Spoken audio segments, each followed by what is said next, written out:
Hi hello friends, ಹೇಗಿದ್ದೀರಿ ಎಲ್ಲರೂ ಚೆನ್ನಾಗಿದ್ದೀರಿ ಅಂತ ಭಾವಿಸ್ತಾ, ಇವತ್ತು ನಮ್ಮ ಉತ್ತರ ಕರ್ನಾಟಕದ ಸ್ಪೆಷಲ್ ಪುಟಾಣಿ ಹಿಟ್ಟಿನ ಕರದಂಟು ಮಾಡುವುದನ್ನು ಇವತ್ತು ನೀವೆಲ್ಲರೂ ನೋಡೋಣ. ಬನ್ನಿ, ಹೇಗೆ ಮಾಡುವುದು ಅಂತ ನಾವು ಈಗ ನೋಡೋಣ. ಅದಕ್ಕೆ ಏನೇನು ಇಂಗ್ರೀಡಿಯೆಂಟ್ಸ್ ಬೇಕು, ಎಷ್ಟೆಷ್ಟು ಪ್ರಮಾಣದಲ್ಲಿ ನಾವು ತೊಗೊಳ್ಬೇಕು ಅಂತ ನೋಡೋಣ. ಈಗ ತೋರಿಸ್ತಾ ಇದ್ದೇನೆ ಅಲ್ವಾ, ಅದು ಆ ಗ್ಲಾಸಿನಿಂದ ನಾವು 5 ಗ್ಲಾಸ್ ಸಕ್ಕರೆಯನ್ನು ತೆಗೆದುಕೊಳ್ತಾ ಇದ್ದೀನಿ. ಈಗ 5 ಗ್ಲಾಸ್ ಸಕ್ಕರೆಗೆ ನಮಗೆ ಬೇಕಾದಷ್ಟು ನೀರನ್ನು ನಾವು ಹಾಕ್ಕೊಳ್ಬೋದು. ಇಲ್ಲಿ ನಾವು ಅಳತೆ ಪ್ರಮಾಣದಲ್ಲಿ ಹೇಳಬೇಕಂದ್ರೆ 8 ಗ್ಲಾಸ್ ನೀರನ್ನು ನಾವು ಹಾಕ್ಕೊಳ್ಬೇಕು.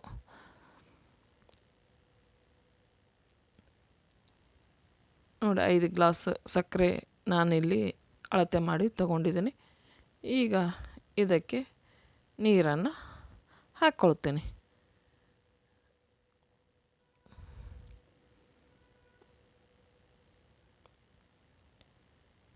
ನಮ್ಮ ನಾಗರ ಪಂಚಮಿ ಬಂತು ಅಂದರೆ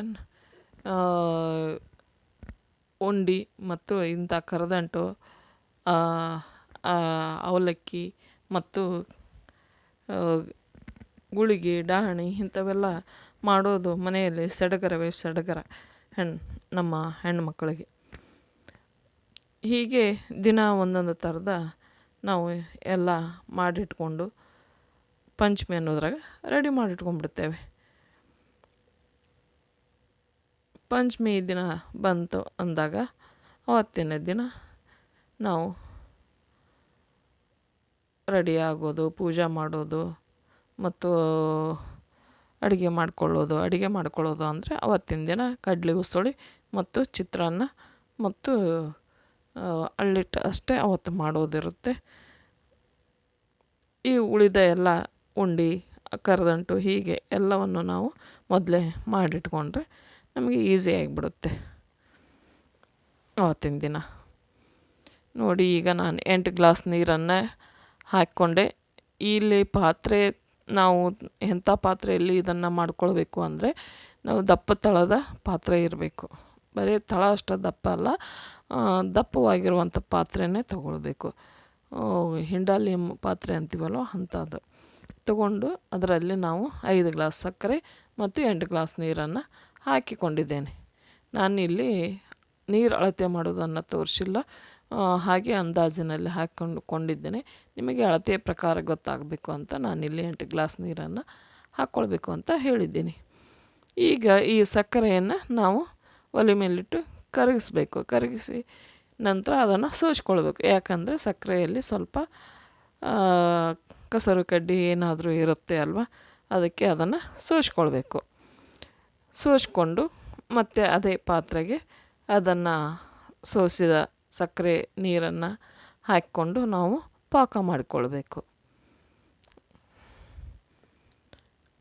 ಪಾಕ ಮಾಡ್ಕೊಳ್ಳೋದು ಹೇಗೆ ಅಂತಂದರೆ, ಇದು ಜಾಮೂನ್ ಪಾಕಕ್ಕಿಂತ ಸ್ವಲ್ಪ ದಪ್ಪವಾಗಿ ಬರುತ್ತೆ.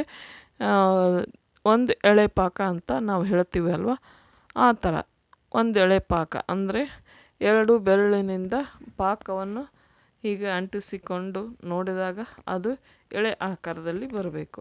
ಆ ರೀತಿ ಬಂದರೆ ಅದು ಪಾಕ ಬಂದಂತೆ. ಆಗ ನಾವು ಸ್ಟವ್ ಆಫ್ ಮಾಡಿ ಬಿಟ್ಟು ಅದಕ್ಕೆ ಸ್ವಲ್ಪ ತುಪ್ಪವನ್ನು ಹಾಕಬೇಕು. ಇದಕ್ಕೂ ತುಪ್ಪ ಯಾಕೆ ಹಾಕ್ತೀರಿ ಅಂತ ನೀವು ಇಲ್ಲಿ ಕೇಳಬಹುದು.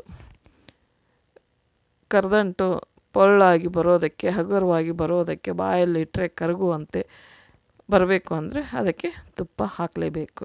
ತುಪ್ಪ ಹಾಕಿದಾಗ ಮಾತ್ರ ಕರದಂಟು ಘಮ ಅಂತ ಸುವಾಸನೆ ಭರಿತವಾಗಿ ಮತ್ತು ಪೊಳ್ಳಾಗಿ ಹಗುರವಾಗಿ ಬರುತ್ತೆ. ನೀವು ಬಾಯಲ್ಲಿ ಇಟ್ಟರೆ ಹಾಗೆ ಕರಗಿಬಿಡಬೇಕದು, ಆ ಥರ ಆಗುತ್ತೆ. ಈಗ ನಾವಿಲ್ಲಿ ಈ ಪಾಕ ಬಂದಾಗ ನಾವು ನಮಗೆ ಎಷ್ಟು ಪ್ರಮಾಣದಲ್ಲಿ ಆಗುತ್ತೆ ಅಂತ ನಮಗೆ ಗೊತ್ತಾಗುತ್ತೆ. ಅಷ್ಟು ಆ ಪ್ರಮಾಣದ ಪಾಕವನ್ನು, ಹಿಟ್ಟನ್ನು ಎಲ್ಲ ಮಾಡಿರ್ತೀವಲ್ವ ಅಂಟಿಂದು, ಅದನ್ನು ಹಾಕಿಕೊಳ್ಳೋಕ್ಕೆ ನಾವು ಒಂದೆರಡು ತಟ್ಟೆಯನ್ನು ಇಟ್ಕೊಳ್ಬೇಕು. ಅದಕ್ಕೆ ಸ್ವಲ್ಪ ತುಪ್ಪವನ್ನು ಸವರಿ ತಯಾರು ಮಾಡಿ ಇಟ್ಕೊಳ್ಬೇಕು ಮೊದಲಿಗೆ. ಮತ್ತು ಇದಕ್ಕೆ ಡ್ರೈ ಫ್ರೂಟ್ಸು ಮತ್ತು ಕೊಬ್ಬರಿ ಪುಡಿ, ಗಸಗಸೆ ಪೌಡ್ರು ಮತ್ತು ಏಲಕ್ಕಿ ಪೌಡ್ರು ಇವು ಎಲ್ಲವನ್ನು ನಾವು ಪಾಕದಲ್ಲೇ ಹಾಕಿಬಿಡಬೇಕು. ಎಲ್ಲವನ್ನು ಹಾಕಿಕೊಂಡು ಸ್ವಲ್ಪ ನೋಡಿ, ನಾವು ಈ ಪಾಕವನ್ನು ನೋಡೋದು ವಿಧಾನ ಹೇಗೆ ಅಂತ ತೋರಿಸ್ತಾ ಇದ್ದೀನಿ ನೋಡಿ. ಈಗ ಸ್ವಲ್ಪ ಪಾಕವನ್ನು ತೆಗೆದುಕೊಂಡು ನಾನಿಲ್ಲಿ 2 ಬೆರಳಿಗೆ ಅಂಟಿಸಿಕೊಂಡು ಅದನ್ನು ಮೇಲೆ ಕೆಳಗೆ ಹಿಂಗೆ ಹಿಡಿದು ಬಿಟ್ಟು ಮಾಡಿದಾಗ ಅದು ಎಳೆ ಆಕಾರದಲ್ಲಿ ಬರಬೇಕು. ಆ ಥರ ಬಂದಾಗ ಮಾತ್ರ ಅದು ಪಾಕ ಕರೆಕ್ಟಾಗಿ ಬಂದಿರುತ್ತೆ ನೋಡಿ. ಈ ಥರ ತಗೊಳ್ಬೇಕು. ತಗೊಂಡು ಸ್ವಲ್ಪ ಈ ಥರ ಬೆರಳಿಗೆ ಹಚ್ಕೊಳ್ಬೇಕು. ಹಚ್ಕೊಂಡು ನಾವು ಈ ಥರ ನೋಡಬೇಕು ಅದನ್ನು ನೋಡಿ. ನಿಮಗೆ ಎಳೆ ಥರ ಕಾಣಿಸ್ತಾ ಇದೆ ಇಲ್ವಾ ನೀವು ಗೊತ್ತಿಲ್ಲ. ಈಗ ನೋಡಿ, ಈಗ ಸ್ಪಷ್ಟವಾಗಿ ಕಾಣ್ತಾ ಇದೆ ನೋಡಿ. ಈ ಥರ ಬರಬೇಕದು. ಅಂದಾಗ ಕರದಂಟು ಕರೆಕ್ಟಾಗಿ ಬರುತ್ತೆ. ಅದು ಎಲ್ಲೂ ನಡುವ ಕಟ್ಟಾಗಬಾರ್ದು, ಆ ರೀತಿಯಲ್ಲಿ ಬರಬೇಕದು ಪಾಕ. ಹಿಂಗೆ ಎಳೆ ನೋಡಿದಾಗ ಎಳೆ ಕಟ್ಟಾಗಬಾರ್ದು. ಆ ರೀತಿ ಬರುವವರೆಗೆ ನಾವು ಪಾಕವನ್ನು ಮಾಡಿಕೊಳ್ಬೇಕು. ಈಗ ನಾನಿಲ್ಲಿ ಅದಕ್ಕೆ ಕಂಪಿನ ದಿನಸವನ್ನು ಹಾಕಿಕೊಳ್ತಾ ಇದ್ದೀನಿ. ಈಗ ಕೊಬ್ಬರಿ ಪುಡಿ, ಅದಕ್ಕೆ ಬೇಕಾಗುವಷ್ಟು ಕೊಬ್ಬರಿ ಪುಡಿಯನ್ನು ಹಾಕಿಕೊಂಡೆ ಮತ್ತು ಹುರಿದು ಪುಡಿ ಮಾಡಿದಂಥ ಗಸಗಸೆಯನ್ನು ಹುರಿದು ಪೂರ್ತಿಯಾಗಿ ಪುಡಿ ಮಾಡ್ಕೊಳ್ಬೇಕಾಗಿಲ್ಲ. ಸ್ವಲ್ಪ ಅರ್ಧಂಬರ್ಧ ಅಂತೀವಲ್ವ, ಅವಳು ಚೌಳ ಅಂತೀವಲ್ವ, ಆ ಥರ ಅದನ್ನು ಮಾಡಿಟ್ಕೊಂಡಿರ್ಬೇಕು. ಈಗ ಅದನ್ನು ಸ್ವಲ್ಪ ಹಾಕಿಕೊಂಡೆ. ಈಗ ಏಲಕ್ಕಿ ಪೌಡ್ರನ್ನು ಕೂಡ ಹಾಕ್ಕೊಳ್ತಾ ಇದ್ದೀನಿ. ಈಗ ಇದಕ್ಕೆ ನಾವು ಸ್ವಲ್ಪ ಕೈ ಆಡಿಸ್ಬೇಕು. ಇದನ್ನು ಸ್ವಲ್ಪ ಕೈ ಆಡಿಸಿದ ನಂತರ ಡ್ರೈ ಫ್ರೂಟ್ಸನ್ನು ಇದಕ್ಕೆ ಹಾಕಬೇಕು. ಇಲ್ಲಿ ಗೋಡಂಬಿ, ಬಾದಾಮಿ ಮತ್ತು ಒಣ ದ್ರಾಕ್ಷಿಯನ್ನು ತೊಗೊಂಡಿದ್ದೀನಿ. ಈಗ ಅದನ್ನು ಸ್ವಲ್ಪ ಈ ಪಾಕದಲ್ಲಿ ಹಾಕಿಕೊಳ್ತಾ ಇದ್ದೀನಿ. ಪಾಕದಲ್ಲಿ ಕೂಡ ಹಾಕಬೇಕು ಮತ್ತು ಮೇಲೆ ತಟ್ಟೆಯಲ್ಲಿ ಹಾಕಿದಾಗ ನಾವು ಪೀಸ್ ಕಟ್ ಮಾಡ್ತೀವಿ ಅಲ್ವ, ಆವಾಗ ಮೇಲೆ ಕೂಡ ನಾವು ಗಾರ್ನಿಷಿಂಗಿಗೂ ಕೂಡ ಹಾಕಬೇಕು. ಈ ಪಾಕದಲ್ಲೇ ಹಾಕಿದರೆ ಹಿಟ್ಟು ಮತ್ತು ಪಾಕ ಒಂದುಗೂಡಿದಾಗ ಒಳಗಡೆ ಇರುತ್ತೆ. ಮೇಲೆ ಡೆಕೋರೇಟಿವ್ ಆಗಿ ನಾವು ಹಾಕ್ಕೊಳ್ಬೇಕು. ಡ್ರೈ ಫ್ರೂಟ್ಸ್ ಮತ್ತು ತುರಿದ ಕೊಬ್ಬರಿ ಮತ್ತು ಗಸಗಸೆ ಇಲ್ಲಿ ಕುಟ್ಟಿ ಪುಡಿ ಮಾಡಿದ್ದಲ್ಲ, ಹಾಗೆ ಹುರಿದ ಕಾಳು ಇರುವಂಥದ್ದು, ಅದನ್ನು ಹಾಕ್ಕೊಳ್ಬೇಕು. ಈಗ ನಾವು ಇದನ್ನು ಕೆಳಗಿಳಿಸಿ ಸ್ವಲ್ಪ ಗೋಟ್ ಮಾಡಬೇಕು ಅಂತಂದರೆ ಏನು ಅಂತ ನೀವು ಅಂದ್ಕೊಳ್ಬೋದು. ಈ ಗೋಟ್ ಮಾಡೋದು ಅಂದರೆ ಸ್ವಲ್ಪ ಕೈ ಆಡಿಸಿ ಅದನ್ನು ಒಂದು ಹದಕ್ಕೆ ತರಬೇಕು. ಅಂದರೆ ಸ್ವಲ್ಪ ಮಂದವಾಗಿ ಬರುತ್ತೆ. ಹೀಗೆ ಕೈ ಆಡಿಸ್ತಾ ಇರುವಾಗ ಪಾಕ ಮಂದವಾಗಿ ಬರುತ್ತೆ. ಅದೇ ಗೋಟ್ ಅಂತ ನಾವಿಲ್ಲಿ ಹೇಳ್ತೇವೆ. ಈಗ ಈ ಥರ ಮಾಡಿಕೊಂಡು ನಾವು ಹೇಗೆ ಗೋಟ್ ಮಾಡ್ತೇವೆ ಆವಾಗ ಅದು ಅಂಟು ಮೇಲೆ ಶೈನಿಂಗಾಗಿ ಬರುತ್ತೆ. ಇಲ್ದಿದ್ರೆ ಶೈನಿಂಗ್ ಬರೋಲ್ಲ.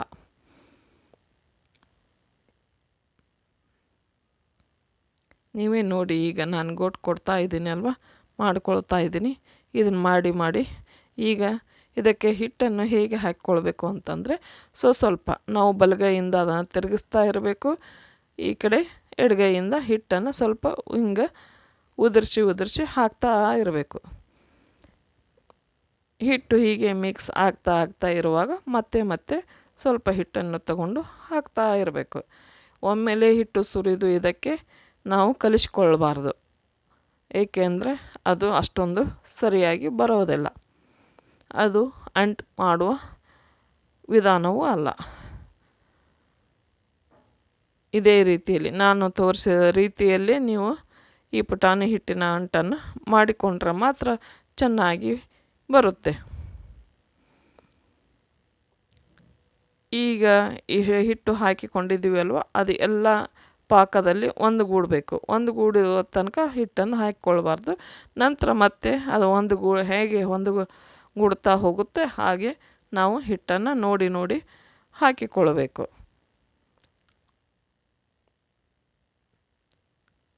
ಹೀಗೆ ಹಾಕಿಕೊಂಡಾಗ ಅದು ಗಟ್ಟಿಯಾಗ್ತಾ ಬರುತ್ತೆ.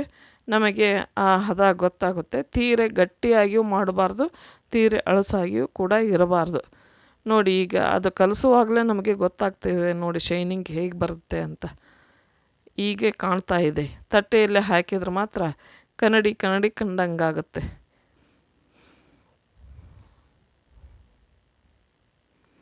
ಹೀಗೆ ನೋಡಿಕೊಂಡು ತೀರೆ ಹಿಟ್ಟನ್ನು ಅತಿಶಯವಾಗಿ ಕೂಡ ಹಾಕಬಾರ್ದು, ತೀರೆ ಗಟ್ಟಿನೂ ಆಗಬಾರ್ದು. ಈಗ ಸ್ವಲ್ಪನೇ ಹಿಟ್ಟನ್ನು ಹಾಕಿಕೊಂಡು ಒಂದು ಹದಕ್ಕೆ ಬರುವ ತನಕ ನಾವು ಹಿಟ್ಟನ್ನು ಹಾಕಿ ಕಲಿಸ್ತಾ ಹೋಗಬೇಕು. ಅದು ಹದ ನಮಗೆ ಗೊತ್ತಾಗುತ್ತೆ. ಬಂತು ಅಂದ ತಕ್ಷಣವೇ ನಾವು ಹಿಟ್ಟನ್ನು ಹಾಕೋದನ್ನು ಬಿಟ್ಬಿಡಬೇಕು. ಆ ಹಿಟ್ಟು ಹಾಕೋದನ್ನು ಬಿಟ್ಟ ನಂತರ ನಾವು ಅದನ್ನು ತಟ್ಟೆಗೆ ಸುರಿದುಕೊಳ್ಬೇಕು. ಒಂದು ತಟ್ಟೆಗೆ ಆದರೆ ಒಂದು ತಟ್ಟೆಗೆ, ಇಲ್ಲ 2 ತಟ್ಟೆಗೆ ಆದರೆ 2 ತಟ್ಟೆಗೆ ಹಾಕಿಕೊಳ್ಬೇಕು. ಹಾಕಿಕೊಂಡ ತಕ್ಷಣವೇ ನಾವು ಇದಕ್ಕೆ ಗಾರ್ನಿಷಿಂಗ್ಗೆ ಆಗಿ ನಾವು ಡ್ರೈ ಫ್ರೂಟ್ಸನ್ನು ಹಾಕ್ಕೊಳ್ಬೇಕು. ನೋಡಿ, ಆಜು ಬಾಜು ಎಲ್ಲ ಹಿಟ್ಟು ಅಂಟ್ಕೊಂಡಿರುತ್ತೆ ಅಲ್ಲ, ಅದು ಎಲ್ಲವನ್ನು ತೆಗೆದುಕೊಂಡು ನಾವು ಪಾಕದಲ್ಲಿ ಒಂದುಗೂಡಿಸ್ಬೇಕು.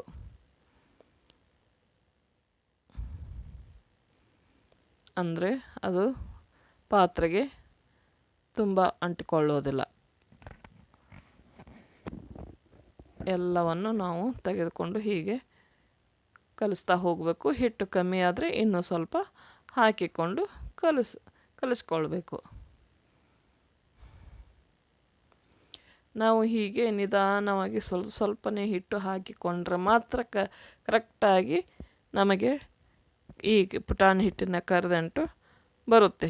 ಇಲ್ಲವಾದರೆ ಅದು ತುಂಬ ಗಟ್ಟಿಯಾದರೆ ಸ್ವಲ್ಪ ಕಟಿ ಅನ್ನುವ ಹಾಗೆ ಆಗಿಬಿಡುತ್ತೆ, ಪೊಳ್ಳಾಗಿ ಬರೋದಿಲ್ಲ.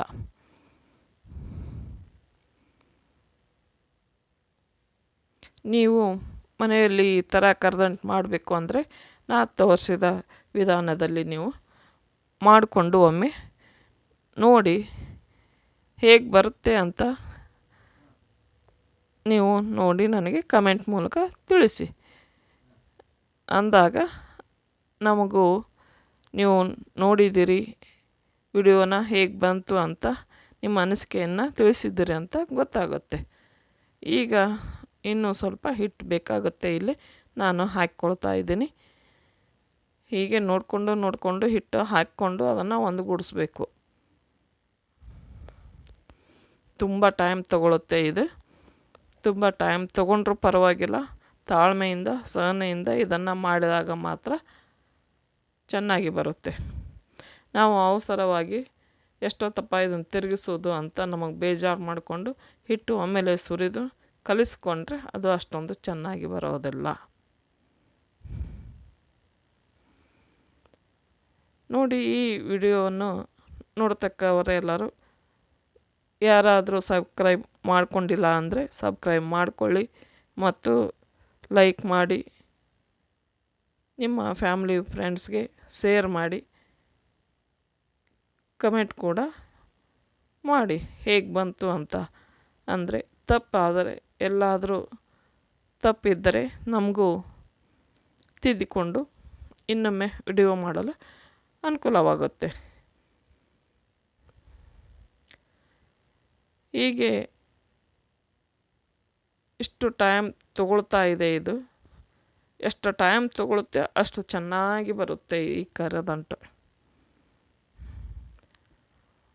ಇದು ಕರದಂಟು ಮಾಡಲು ಹದ ಗೊತ್ತಿದ್ದವರಿಗೆ ಮಾತ್ರ ಮಾಡಿದರೆ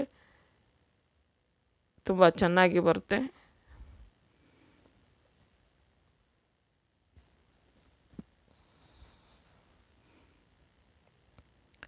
ನಾಗರ ಪಂಚಮಿ ಬಂತು ಅಂದ ತಕ್ಷಣ ಉಂಡೆ ಕಟ್ಟೋದು, ಕರದಂಟು ಹಾಕೋದು ಮತ್ತು ಚೂಡ, ಅವಲಕ್ಕಿ ಹಚ್ಚಿಡೋದು ಮತ್ತು ಡಾಣಿ ಗುಳಿಗೆ ಇಂಥವೆಲ್ಲ ಮಾಡಿಟ್ಕೊಳ್ಳೋದು ಒಂದು ಹೆಣ್ಮಕ್ಳಿಗೆ ಒಂದು ಕಾಯಕ, ಸಡಗರ ಅಂತಾನೆ ಹೇಳ್ಬೋದು. ಮನೆಯಲ್ಲಿ ನಾವು ಈ ಥರ ಮಾಡಿಕೊಂಡ್ರೆ ನಮಗೆ ತುಂಬ ಚೆನ್ನಾಗಿರುತ್ತೆ. ನೀವು ಕೊಂಡ್ಕೊಂಡು ತಂದರೆ ನಿಮಗೆ ಮಾಡೋ ವಿಧಾನ ಗೊತ್ತಾಗೋದಿಲ್ಲ, ಬರೀ ತಿನ್ನೋದು ರುಚಿ ಒಂದೇ ಗೊತ್ತಾಗುತ್ತೆ. ನೀವು ಮಾಡಲು ಕಲಿತ್ಕೊಳ್ಳಿ, ಮಾಡಿ ಹೇಗೆ ಬರುತ್ತೆ ಅಂತ ನೀವು ಹೇಳಿ ನನಗೆ. ಈಗ ನೋಡಿ, ಇದು ಒಂದು ಹದಕ್ಕೆ ಬಂತು. ಈಗ ನಾನು ತಟ್ಟೆಗೆ ಹಾಕಿಕೊಂಡಿದ್ದೇನೆ. ತಟ್ಟೆ ಹಾಕಿಕೊಂಡ ತಕ್ಷಣ ಅದು ಹೇಗೆ ಶೈನಿಂಗ್ ಆಗಿ ಕಾಣುತ್ತೆ ಅಂತ ನೀವೇ ನೋಡಿ. ಈಗ ಅದರ ಮೇಲೆ ಡೆಕೋರೇಟಿವ್ ಆಗಿ ಮೊದಲು ಗಸಗಸೆ, ಎಳೆಯಾಗಿರುವ ತುರಿದಿರುವ ಕೊಬ್ಬರಿಯನ್ನು ಮತ್ತು ಡ್ರೈ ಫ್ರೂಟ್ಸನ್ನು ಹಾಕ್ಕೊಳ್ಬೇಕು. ಹೀಗೆ ಹಾಕಿಕೊಂಡು ಅದನ್ನು ಮೇಲೆ ಸ್ವಲ್ಪ ಪ್ರೆಸ್ ಮಾಡಿದರೆ ಒಳಗೆ ಅಂಟಿಕೊಳ್ಳುತ್ತೆ, ಇಲ್ಲ ಅಂದರೆ ಉದುರಿ ಬೀಳುತ್ತೆ. ಅದಕ್ಕೆ ಸ್ವಲ್ಪ ಕೈಯಿಂದ ಪ್ರೆಸ್ ಮಾಡಬೇಕು.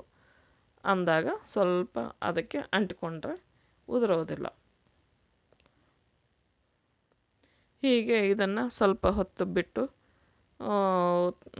ತಣ್ಣಗಾಗ್ತಾ ಬರ್ತಾ ಇರುವಾಗ ಗಟ್ಟಿ ಆಗ್ತಾ ಬಂದಾಗ ನಾವು ಇದನ್ನು ನಮಗೆ ಬೇಕಾದ ಆಕಾರದಲ್ಲಿ ನಾವು ಇದನ್ನು ಪೀಸ್ಗಳನ್ನಾಗಿ ಮಾಡಿಕೊಳ್ಬೋದು.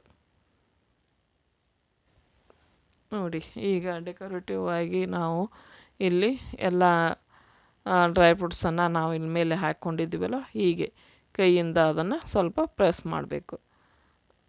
ಅಂದರೆ ಅದು ಕರದಂಟಿನ ಪಾಕ ಮಾಡಿ ನಾವು ಹಿಟ್ಟನ್ನು ಕಲಿಸ್ಕೊಂಡಿರ್ತೀವಲ್ವ, ಆ ಮಿಶ್ರಣಕ್ಕೆ ಅದು ಅಂಟಿಕೊಳ್ಳುತ್ತೆ. ಈಗ ಸ್ವಲ್ಪ ಗಟ್ಟಿ ಆಗ್ತಾ ಬಂದಿದೆ. ಈಗ ನಾವು ಸ್ವಲ್ಪ ಮಾರ್ಕ್ ಮಾಡ್ಕೊಳ್ಬೇಕು ಅಷ್ಟೇ. ಇನ್ನು ಪೂರ್ತಿಯಾಗಿ ಗಟ್ಟಿ ಆದಾಗ ನಾವು ಇದನ್ನು ಮಾರ್ಕ್ ಮಾಡ್ಕೊಂಡಿರ್ತೀವಲ್ವ, ಅಲ್ಲಿಗೆ ನಾವು ಮತ್ತೊಮ್ಮೆ ಅದನ್ನು ಚಾಕುವಿನಿಂದ ಪ್ರೆಸ್ ಮಾಡಿ ಮಾರ್ಕ್ ಹಾಕ್ಕೊಂಡು ಪೂರ್ತಿಯಾಗಿ ಅದನ್ನು ಬೇಕಾದ ಆಕಾರದಲ್ಲಿ ಕಟ್ ಮಾಡಿಕೊಳ್ಬೇಕು.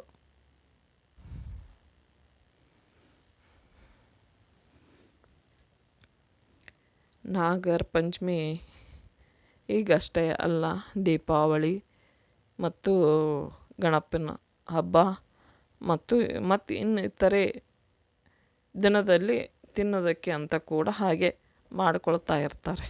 ಈ ಕರದಂಟನ್ನು ತುಂಬ ಚೆನ್ನಾಗಿರುತ್ತೆ, ರುಚಿಯಾಗಿಯೂ ಇರುತ್ತೆ. ನೋಡಿ, ಈಗ ಕಟ್ ಮಾಡ್ತಾಯಿದ್ದೀನಿ ನೋಡಿ. ನಿಮಗೆ ಸ್ಕ್ವೇರ್ ಆಕಾರ ಬೇಕಾದಲ್ಲಿ ಸ್ಕ್ವೇರ್ ಆಕಾರ ಆಗಿ ಕಟ್ ಮಾಡ್ಕೊಳ್ಳಿ, ಬೇಡ ಡೈಮಂಡ್ ಶೇಪಲ್ಲಿ ಕೂಡ ಬೇಕಂದರೆ ಡೈಮಂಡ್ ಶೇಪಲ್ಲಿ ಮಾಡಿಕೊಳ್ಳಿ. ಈಗ ನಾನಿಲ್ಲಿ ಡೈಮಂಡ್ ಶೇಪಲ್ಲಿ ಕಟ್ ಮಾಡಿದ್ದೀನಿ. ನೋಡಿ ಎಷ್ಟು ಚೆನ್ನಾಗಿ ಬಂದಿದೆ ಅಂತ. ನೀವು ಇದನ್ನು ತಿಂದು ನೋಡಿದಾಗಲೇ ಇದು ಹೇಗೆ ಬಂದಿದೆ ಅಂತ ನಿಮಗೆ ಗೊತ್ತಾಗುತ್ತೆ. ನಾನು ಯಾವ ರೀತಿಯ ವಿಧಾನದಲ್ಲಿ ಮಾಡಿದ್ದೀನಿ ಅದೇ ರೀತಿಯಲ್ಲಿ ನೀವು ಮಾಡಿ, ಅದು ಹೀಗೆ ಬರದೇ ಹೋದರೆ ನನಗೆ ತಿಳಿಸಿ, ನಾನು ಅದಕ್ಕೆ ನಿಮಗೆ ಸಲಹೆಯನ್ನು ಹೇಳ್ತೀನಿ. ಇದು ನಮ್ಮ ಉತ್ತರ ಕರ್ನಾಟಕದಲ್ಲಿ ಸ್ಪೆಷಲ್ ಆಗಿರುವಂಥ ಕರದಂಟು. ನೋಡಿ ಎಷ್ಟು ಚೆನ್ನಾಗಿ ಬಂದಿದೆ.